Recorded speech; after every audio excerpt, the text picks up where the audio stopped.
समजा जर उद्यापासून महिलांना पिरियड लीव्ह कायद्याने मिळू लागली तर त्यांचा महिलांना फायदा होईल की नुकसान? 14 मार्च 2026 रोजी सुप्रीम कोर्ट ऑफ इंडियाने एक मोठा निर्णय घेतला. त्यांनी अनिवार्य पिरियड लीव्ह मागणारी याचिका फेटाळली.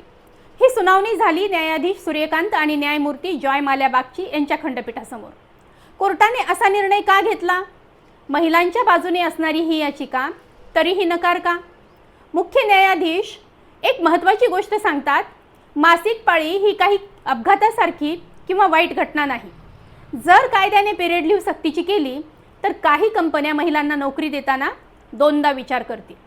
म्हणजेच ज्यामुळे महिलांना मदत व्हायला हवी तेच त्यांच्या करिअरसाठी अडथळा ठरू शकतं. कोर्टाने असेही सांगितले की त्यामुळे लैंगिक भेदभावाचे चक्र अजून वाढू शकते.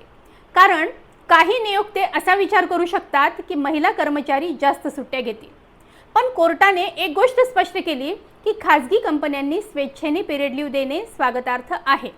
म्हणजेच प्रश्न फक्त सुट्टीचा नाही, प्रश्न आहे महिलांना कसं पाहिलं जातं याचा.